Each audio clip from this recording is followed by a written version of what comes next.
예수님께서 공생의 가운데 마지막 일주일을 보내는 말씀을 어제부터 우리가 살펴보고 있습니다. 오늘 저는 이 본문 말씀을 통하여서 한 가지를 우리가 좀 점검을 해보고자 합니다. 오늘은 두 사건을 본문에서 다루고 있는 것 같습니다. 첫 번째 사건은 우리 13절에 나타나는 것처럼 열매 맺지 못하는 무화과 나무를 예수님께서 보시고 그 무화과 나무를 향해서 저주하시는 그 내용입니다. 14절에 보니까 예수께서 나무에게 말씀하여 이르시되 이제부터 영원토록 사람이 내게서 열매를 따먹지 못하리라. 그런데 이 말씀은 조금 어떻게 보면 좀 이상합니다.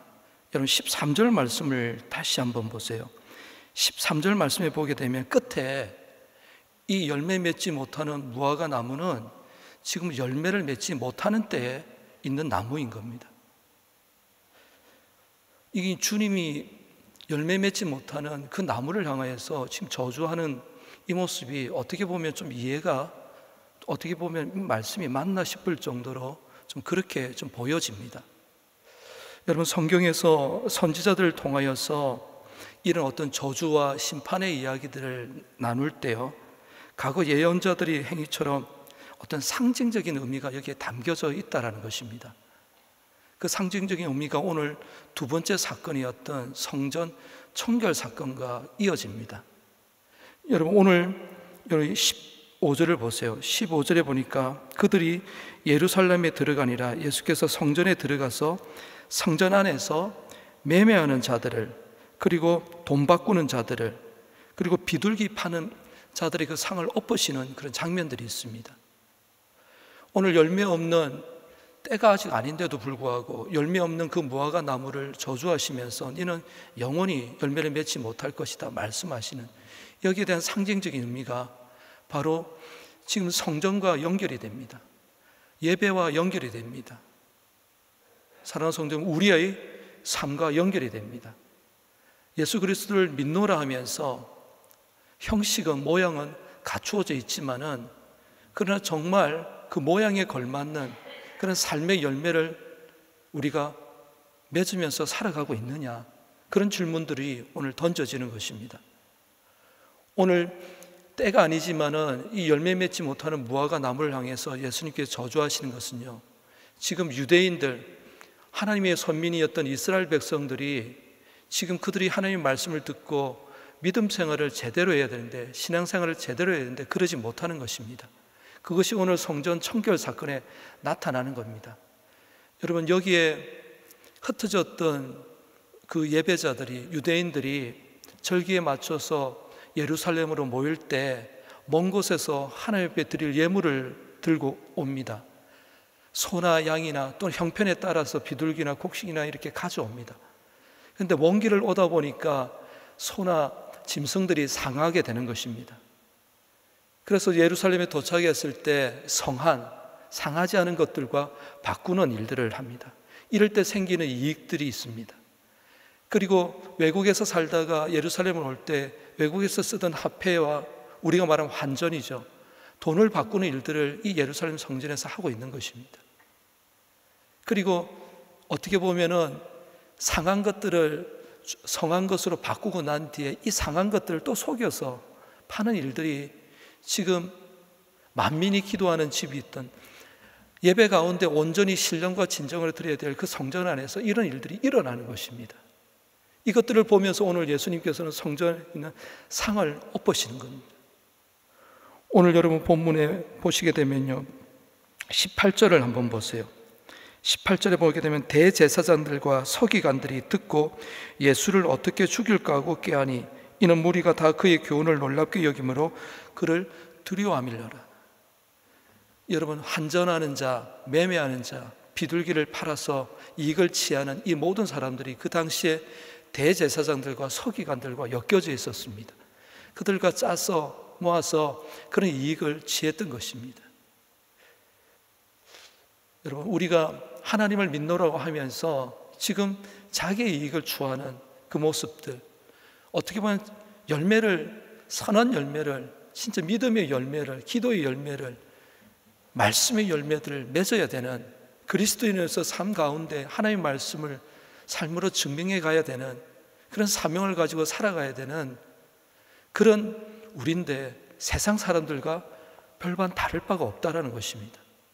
그러면서 오늘 이 두 사건이 하나로 연결되어져 가면서 예수님께서 오늘 이 부분에 대해서 이야기하는데요. 여러분 20절 말씀을 한번 보세요. 20절에 보니까요, 그들이 아침에 지나갈 때 무화과 나무가 뿌리째 마른 것을 보고 21절에 베드로가 생각이 나서 여짜오되 랍비여 보소서 저주하신 무화과 나무가 말랐나이다. 이 이야기를 하면서 예수님께서는 왜 말랐는지 왜 그런지를 설명해야 되는데 우리가 생각하는 거랑 다르게 22절에 뭐라고 이야기하냐면 예수께서 그들에게 대답하여 이르시되 하나님을 믿으라는 거예요. 지금 앞에 이 두 사건들이 우리의 믿음과 연관을 시킵니다. 그러면서 믿음이 한 예를 들어서 산을 들어서 바다에 던지는 그 믿음에 대해서 이야기를 하는 거예요. 사랑하는 성도 여러분, 이런 역사가 믿음대로 될 줄을 믿습니다. 기도한 대로 될 줄을 믿습니다. 여러분, 이것이 우리가 세상과 살면서 세상에서 믿지 아니하는 사람들과 살면서 우리가 갖추어야 될 아이덴티티, 정체성인 것입니다. 그것이 우리에게 주신 사명인 것입니다. 교회에서만 화려하게 예배를 드리는 것이 아니라 받았던 은혜를 가지고 세상에서, 일터에서, 우리에게 주어진 사업장에서 어떻게 보면 믿음대로, 말씀대로, 기도한 대로 살아내야 하는 것이 우리라는 것입니다. 지금 예수님께서는 이 마지막 십자가의 길을 걸어가십니다. 여러분, 어제 우리가 살펴보았던 예루살렘 성에 입성할 때 예수님의 모습을 기억하십니까? 화려한 왕이 전쟁에서 승리하고 난 뒤에 좋은 말을 타고 뒤에 수많은 군사들을 이끌고 화려한 개가를 부리면서 들어가는 것이 아니라 나귀 새끼를 타고 예루살렘 성에 입성을 하는 것입니다. 그 입성하는 그 장면들을 보면서 많은 믿음의 사람들이 호산나 호산나를 부르면서 예수님을 메시아로 영접하는 그 장면이었어요.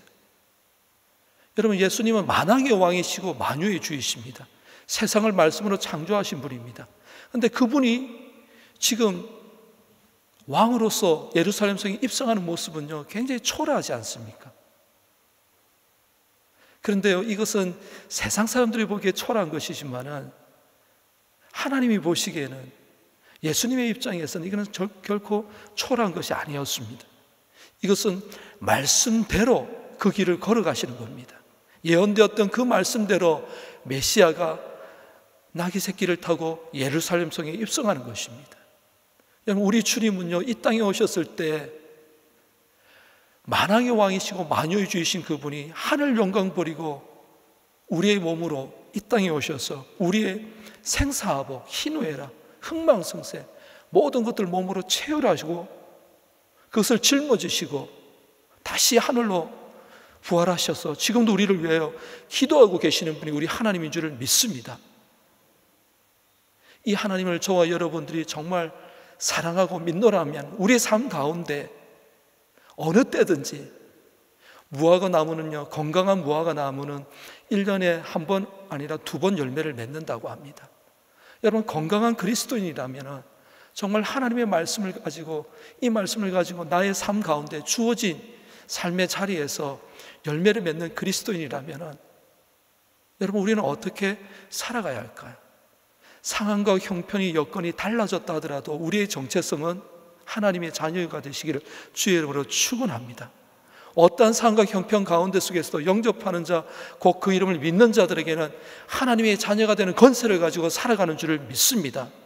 생육하고 번성하고 충만할 뿐만 아니라 우리 각자에게 주어진 삶의 자리에서 정복하고 다스리는 권세를 예수 그리스도를 통해서 주어진 줄을 믿습니다.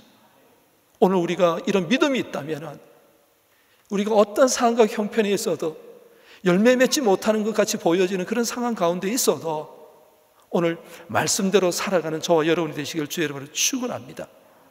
주님이 주셨던 만민이 기도하는 집, 강도의 구렬, 강도의 소굴로 만들어가는 죄를 범하는 것이 아니라 정말 하나님의 말씀대로 살아가는 것이 세상과 다름이고 그 다름이 구별됨이고 그것이 바로 하나님의 말씀과 그 말씀을 붙들고 기도하는 가운데 이 세상을 이기는 경쟁력 힘이 될 줄을 믿습니다.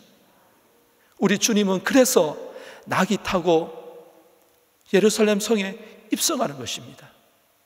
초라한 것 같지만은, 만왕의 왕 만유의 주이신 그분이 초라한 모습인 것 같지만은 말씀대로 하는 것이 최고의 복인 줄을 믿습니다.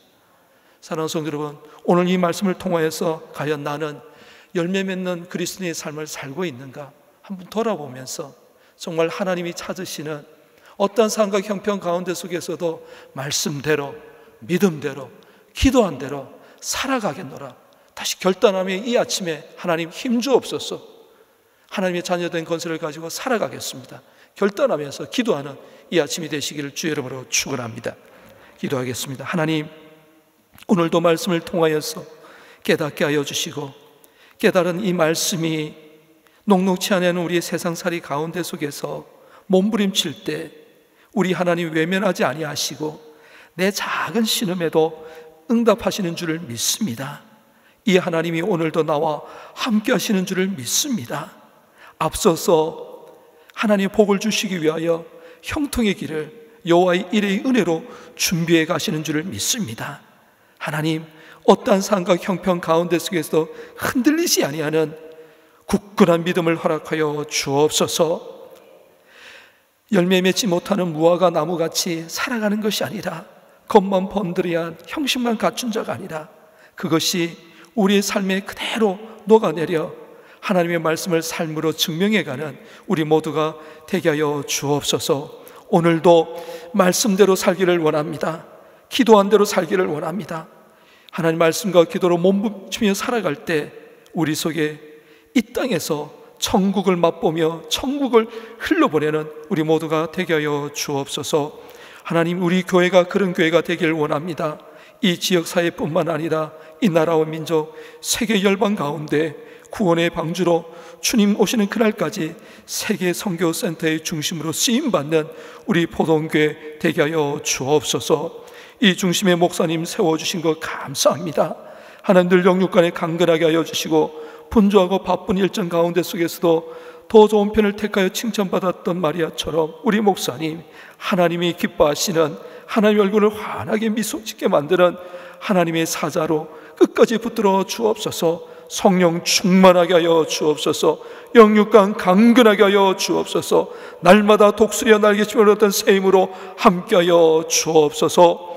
오늘도 주의 전에 나와 빈손으로 나오지 아니하고 예물로 기도의 제목으로 하나님, 아직도 응답받지 못하는 것 같은 의심이 들고 두려움이 드는 그런 상황 가운데에도 기도의 자리를 지키는 주의 백성들의 기도를 들으시고 오늘도 하늘 상급 쌓여져 가고 때가 차는 눈물병에 눈물이 차는 역사를 이루어지는 이 아침이 되게 하여 주옵소서. 감사를 드렸고 예수 그리스도 이름으로 축복하며 기도하옵나이다. 아멘.